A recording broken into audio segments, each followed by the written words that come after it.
Assalamualaikum warahmatullahi wabarakatuh. Salam, Om Swastiastu, Namo Buddhaya, salam kebajikan, salam sejahtera untuk kita semua. Hai students, bagaimana kabar kalian? Semoga kita semua selalu sehat dan berada dalam lindungan Allah Subhanahu wa Ta'ala. Amin ya Robbal Alamin. Pada video kali ini, Ibu akan membahas materi mengenai permintaan. Adapun subtopik yang akan dibahas pada video kali ini yaitu mengenai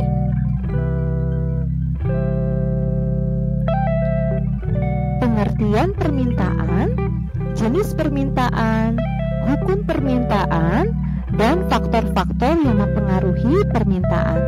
Baiklah, kita lanjut langsung ke pembahasan materi. Yang pertama, mengenai pengertian permintaan. Sebelum masuk ke dalam pengertiannya, coba kalian perhatikan gambar di samping ini. Nah, benar. Gambar ini terdapat penjual dan juga pembeli masker. Bisakah kalian gambarkan alasan pembeli membeli masker ini? Benar, tentu saja pembeli membeli masker ini karena membutuhkannya untuk bepergian keluar rumah ataupun untuk stay safe, menjaga kesehatan. Permintaan terhadap masker medis melonjak naik pada saat awal COVID-19. Sehingga bisa disimpulkan jumlah masker yang diminta oleh pembeli ini itulah yang disebut sebagai permintaan. Tapi kalian tahu nggak sih, manusia sebagai makhluk ekonomi atau yang disebut dengan homo economics ini selalu berusaha untuk memenuhi kebutuhan hidupnya dan mempertahankan kehidupannya. Salah satu caranya adalah dengan melakukan permintaan, baik terhadap barang ataupun jasa. Karena nantinya dalam proses ini kita akan dihadapkan pada permintaan, penawaran, harga, dan kuantitas suatu barang atau jasa. Dan tentunya semua itu saling mempengaruhi satu sama lain. Sehingga kita bisa simpulkan, permintaan merupakan sejumlah barang atau jasa yang diminta oleh konsumen pada berbagai tingkat harga dan waktu tertentu. Selanjutnya bisa kita lihat kolom ini terdapat harga masker dan juga jumlah pembelian per paknya. Mula-mula ketika harga masker Rp20.000, jumlah pembelian per paknya sebanyak 20. Dan ketika harganya naik menjadi Rp30.000, jumlah pembeliannya turun sebanyak 15 pak. Dan ketika harganya naik lagi sebesar Rp40.000, jumlah pembeliannya menjadi turun, yaitu sebanyak 10 pak. Pertanyaannya adalah, berdasarkan tabel di atas, mengapa jika harga semakin naik, permintaan semakin berkurang? Benar. Jadi, ketika harga suatu barang atau jasa itu terus naik, konsumen akan merasa kesulitan untuk membeli barang tersebut. Sehingga daya beli konsumen terhadap suatu barang atau jasa tadi menjadi menurun dan mengakibatkan jumlah permintaannya menjadi berkurang. Kalian sudah bisa menyimpulkan ya, apa itu permintaan? Ibu akan lanjutkan ke pembahasan berikutnya. Mengenai faktor-faktor yang mempengaruhi permintaan. Yang pertama adalah harga barang itu sendiri.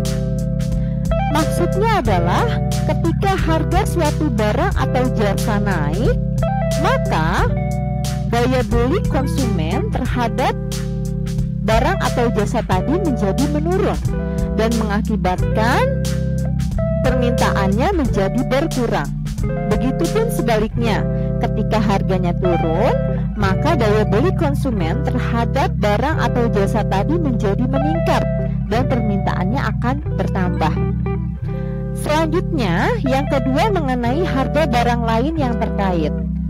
Maksudnya adalah ketika harga suatu barang atau jasa naik, maka konsumen akan beralih kepada barang atau jasa yang memiliki fungsi dan manfaat yang sama, sehingga akan mempengaruhi jumlah permintaan terhadap barang atau jasa tadi. Contohnya adalah ketika harga masker medis naik, maka konsumen akan beralih kepada masker kain yang memiliki fungsi dan manfaat yang sama. Begitupun juga sebaliknya, tentunya akan mempengaruhi permintaan. Selanjutnya yang ketiga mengenai tingkat pendapatan.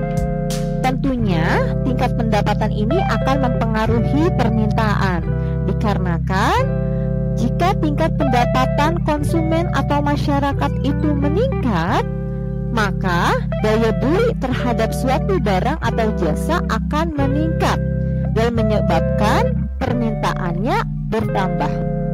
Dan juga sebaliknya, ketika tingkat pendapatannya turun, mengakibatkan daya beli terhadap suatu barang atau jasa akan turun dan permintaannya juga akan berkurang. Selanjutnya yang keempat mengenai selera masyarakat. Ini tentunya juga mempengaruhi permintaan, karena kalau masyarakat menggemari terhadap suatu barang atau jasa tertentu, maka permintaannya akan bertambah terhadap barang atau jasa yang memang sedang digemari oleh masyarakat. Dan begitupun sebaliknya. Selanjutnya yang kelima yaitu jumlah penduduk. Ini tentunya juga akan mempengaruhi permintaan, dikarenakan jika jumlah penduduk itu banyak, maka kebutuhannya juga banyak, mengakibatkan daya beli terhadap barang atau jasa juga pasti banyak, dan permintaannya pasti meningkat atau bertambah. Begitupun juga sebaliknya, ketika jumlah penduduknya sedikit, mengakibatkan daya belinya juga sedikit, karena kebutuhan penduduknya juga kan sedikit, sehingga permintaannya juga sedikit. Kemudian yang terakhir adalah prediksi konsumen tentang masa yang akan datang. Ini tentunya juga mempengaruhi permintaan, dikarenakan prediksi konsumen terhadap masa yang akan datang, contohnya barang atau jasa di masa yang akan datang ini akan diprediksikan naik harganya, sehingga konsumen sudah melakukan tindakan pencegahan dari sekarang, yaitu melakukan pembelian dari sekarang ketika prediksi suatu barang atau jasa tadi akan naik di masa yang akan datang. Nah, konsumen ini melakukan pembelian dan menimbun barang tadi, mengakibatkan permintaan terhadap suatu barang atau jasa tadi meningkat, yang menyebabkan jumlah permintaannya meningkat. Selanjutnya, pembahasannya mengenai jenis permintaan. Dan untuk jenis permintaan ini dikategorikan menjadi dua. Yang pertama adalah berdasarkan jumlah permintaannya, dan yang kedua berdasarkan daya belinya. Berdasarkan jumlah permintaan, jenis permintaan ini dibagi menjadi dua. Yang pertama adalah permintaan individu, dan yang kedua permintaan pasar. Untuk permintaan individu, ini merupakan permintaan yang datang dari perorangan atau individu. Misalnya, kalau kita lapar, kita harus makan. Nah, dorongan tadi atas kemauan individu, maka itu dikategorikan sebagai jenis permintaan individu. Kemudian permintaan pasar ini merupakan sejumlah permintaan dari permintaan individu. Yang kedua, berdasarkan daya belinya ini dibagi menjadi tiga. Yang pertama adalah permintaan efektif, yang kedua permintaan potensial, dan permintaan absolut. Untuk permintaan efektif, ini maksudnya adalah permintaan yang disertai dengan daya beli dan sudah terjadinya transaksi. Contohnya adalah ketika pembeli ini ingin membeli sayur di pasar dan ada uang untuk membeli sayur tadi dan sudah membeli sayur tadi, maka itu disebut dengan permintaan efektif. Kemudian yang kedua adalah permintaan potensial. Ini merupakan permintaan yang disertai dengan daya beli namun belum terjadinya transaksi. Contohnya, jika seorang konsumen ingin membeli suatu handphone keluaran terbaru dan sudah memiliki tabungan untuk membelinya, namun belum ada waktu untuk membelinya. Nah, itu termasuk ke dalam permintaan potensial. Yang terakhir adalah permintaan absolut. Maksudnya adalah permintaan yang tidak disertai dengan daya beli. Contohnya adalah ketika seorang konsumen ingin membeli sepeda motor keluaran terbaru, namun belum punya tabungan untuk membeli sepeda motor tadi, sehingga itu dikategorikan sebagai permintaan absolut. Bagaimana? Sudah bisa dipahami mengenai perbedaan dari jenis-jenis permintaan? Baiklah, kalau sudah, Ibu akan lanjut ke hukum permintaan. Nah, hukum permintaan ini berbunyi, semakin turun tingkat harga, maka semakin banyak jumlah barang yang tersedia diminta. Dan juga sebaliknya, semakin naik tingkat harga, maka semakin sedikit jumlah barang yang tersedia diminta. Dan hukum permintaan ini berlaku saat ceteris paribus, dalam artian faktor-faktor lain yang mempengaruhi permintaan ini bersifat tetap atau tidak berubah. Karena kalau faktor-faktor lain yang mempengaruhi permintaan ini berubah, tentunya akan mempengaruhi juga hukum permintaan. Bisa jadi hukum permintaan ini tidak berlaku. Contohnya pada komoditas-komoditas suatu barang atau jasa tertentu. Bagaimana? Apakah kalian sudah paham mengenai materi penjelasan pada video kali ini? Mudah-mudahan kalian bisa memahami ya penjelasannya. Demikian video pembahasan materi kali ini. Mudah-mudahan bermanfaat dan dapat kalian aplikasikan dalam kehidupan sehari-hari. Terima kasih. Wassalamualaikum warahmatullahi wabarakatuh. Ayo semangat belajar bersama.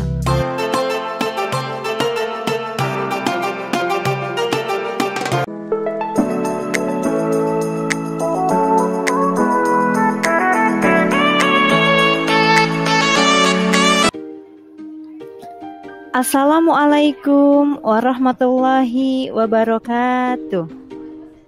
Salam, Om Swastiastu, Namo Buddhaya, salam kebajikan, salam sejahtera untuk kita semua. Hai students, bagaimana kabar kalian?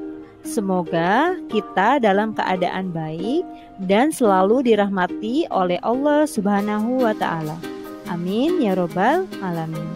Pada video kali ini, Ibu akan membahas materi mengenai materi penawaran. Adapun untuk subtopik materi yang akan dibahas meliputi pengertian penawaran, jenis penawaran, hukum penawaran, serta faktor-faktor yang mempengaruhi penawaran. Simak video penjelasan kali ini sampai selesai ya.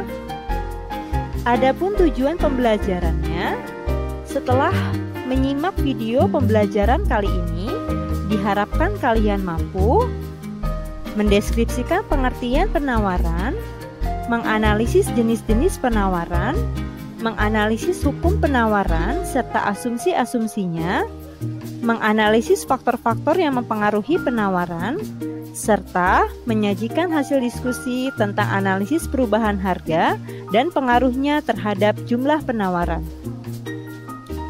Kita masuk ke materi ya. Nah, di samping ini ada gambar dan judul artikelnya mengenai pasar smartphone Indonesia diprediksi tumbuh 8% pada tahun 2022, tumbuh 44 juta unit. Nah, pada gambar ini, apakah kaitannya dengan penawaran? Nah, tentunya kalian bisa membayangkan kebutuhan manusia akan telepon genggam ini tentunya sangat tinggi. Tingginya permintaan akan telepon genggam akan membuat produsen semangat dalam memproduksi telepon genggam yang tentunya selalu canggih dengan inovasi terbaru, dengan teknologi yang terbaru juga. Nah, apakah keadaan ini akan berhubungan dengan penawaran? Jawabannya, ya, tentunya keadaan ini sangat berhubungan dengan penawaran. Dikarenakan tingginya permintaan akan telepon genggam dari konsumen akan mempengaruhi penawaran telepon genggam dari produsen. Sehingga para produsen telepon genggam ini tentunya akan memproduksi telepon genggam dengan teknologi terbaru yang sesuai dengan selera konsumen, dengan tujuan agar penawaran telepon genggamnya laku di pasaran. Oleh karena itu, kaitannya dengan gambar ini bisa disimpulkan mengenai pengertian penawaran. Penawaran merupakan kesediaan produsen untuk menyerahkan berbagai barang atau jasa pada tingkat harga dalam waktu tertentu dan keadaan tertentu. Adapun untuk jenis penawaran ini dibagi menjadi dua. Yang pertama adalah penawaran pasar. Penawaran pasar merupakan jumlah total dari penawaran barang atau jasa yang telah dilakukan oleh seluruh penjual atau produsen pada berbagai tingkat harga tertentu. Sedangkan untuk penawaran perorangan, ini merupakan jumlah penawaran barang atau jasa yang dilakukan oleh masing-masing produsen atau penjual terhadap sebuah tingkat harga tertentu. Selanjutnya mengenai hukum penawaran. Hukum penawaran berbunyi, ketika harga suatu barang meningkat atau ceteris paribus, yaitu faktor-faktor lain yang dianggap tetap tidak ada perubahan, maka jumlah penawaran barang tersebut juga akan meningkat atau berbanding lurus atau positif. Dan juga sebaliknya, ketika harga suatu barang atau jasa menurun atau ceteris paribus, faktor-faktor lain yang dianggap tetap tidak ada perubahan, maka jumlah penawaran barang atau jasa tersebut juga akan menurun atau berbanding lurus atau positif. Sehingga bisa disimpulkan harga dan jumlah barang yang ditawarkan pengaruhnya di sini berbanding lurus atau positif. Karena ketika harga naik, maka jumlah barang yang ditawarkan akan naik. Dan sebaliknya, ketika harganya turun, maka jumlah barang yang ditawarkan pun akan turun. Keadaan tersebut berlaku apabila ceteris paribus atau faktor-faktor lain yang mempengaruhi penawaran bersifat tetap atau tidak berubah. Selanjutnya mengenai faktor-faktor yang mempengaruhi penawaran. Yang pertama adalah harga barang itu sendiri. Harga barang menjadi faktor utama besar kecilnya penawaran. Karena semakin tinggi harga barang, maka semakin tinggi pula penawaran yang dilakukan oleh produsen, dan juga sebaliknya. Selanjutnya mengenai harga barang substitusi. Apabila harga suatu barang meningkat, maka penawaran terhadap barang pengganti akan mengalami peningkatan. Karena penjual atau produsen ini akan menawarkan barang pengganti sebagai alternatif barang utama yang mengalami kenaikan. Contohnya di sini ada buah mangga. Ketika harga buah mangga ini meningkat, menyebabkan harga barang penggantinya, yaitu buah jeruk, terlihat lebih rendah harganya. Sehingga lebih banyak penjual akan menjual buah jeruk dibandingkan buah mangga. Tentunya hal tersebut akan mempengaruhi jumlah penawarannya. Selanjutnya adalah jumlah produsen. Jumlah produsen suatu barang tertentu akan banyak, maka jumlah penawaran terhadap barang atau jasa tersebut juga akan tetap tinggi.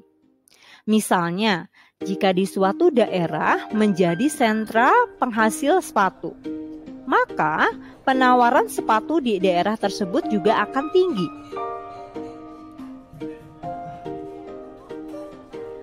Selanjutnya adalah bencana alam. Bencana alam ini tentunya mempengaruhi jumlah penawaran. Karena jika terjadi bencana alam pada suatu daerah penghasil suatu produk, maka dipastikan bahwa jumlah produksi barang tersebut akan menurun dan mempengaruhi tingkat penawarannya. Selanjutnya adalah biaya produksi.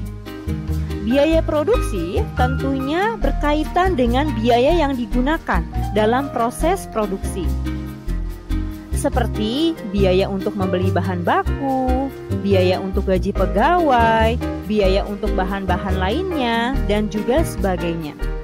Apabila biaya-biaya produksi meningkat, maka harga barang diproduksi tentunya akan tinggi. Akibatnya, produsen akan menawarkan barang produksinya dalam jumlah yang sedikit. Selanjutnya adalah kemajuan teknologi. Kemajuan teknologi tentunya sangat berpengaruh terhadap besar kecilnya barang yang ditawarkan. Adanya teknologi yang lebih modern tentunya akan memudahkan produsen dalam menghasilkan suatu barang atau jasa. Selain itu juga, dengan menggunakan mesin-mesin modern, tentunya akan menurunkan biaya produksi dan juga akan memudahkan produsen untuk menjual barang dengan jumlah yang lebih banyak. Dalam hubungannya dengan penawaran suatu barang, kemajuan teknologi ini juga menimbulkan dua efek. Yang pertama, produksi dapat ditambah dengan lebih cepat, dan yang kedua, biaya produksi akan semakin murah sehingga keuntungan akan bertambah tinggi. Selanjutnya mengenai kebijakan pemerintah. Kebijakan pemerintah ini dibagi menjadi dua. Yang pertama adalah kebijakan pemerintah menerapkan suatu pajak. Pajak merupakan ketetapan pemerintah terhadap suatu produk. Tentunya sangat berpengaruh terhadap tinggi rendahnya harga. Karena jika pajak suatu barang menjadi tinggi, maka permintaan akan suatu barang akan menjadi berkurang, sehingga penawarannya juga akan berkurang. Selanjutnya, kebijakan mengenai subsidi.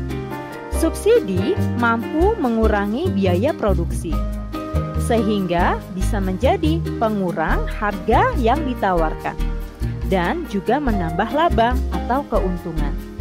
Karena itu, semakin besar subsidi, maka jumlah barang atau jasa yang ditawarkan oleh produsen akan bertambah. Selanjutnya, mengenai perkiraan harga di masa depan. Perkiraan harga di masa yang akan datang tentunya sangat mempengaruhi besar kecilnya jumlah penawaran.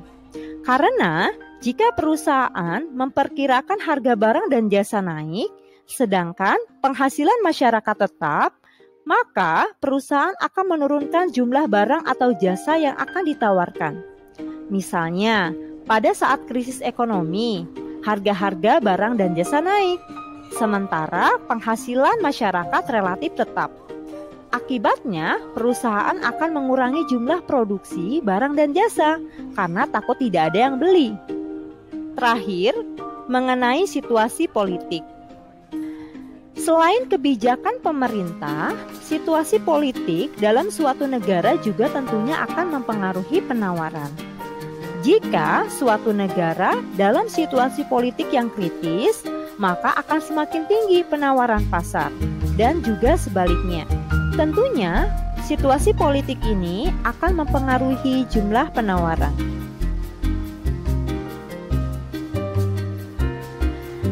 Demikianlah penjelasan materi pada video kali ini.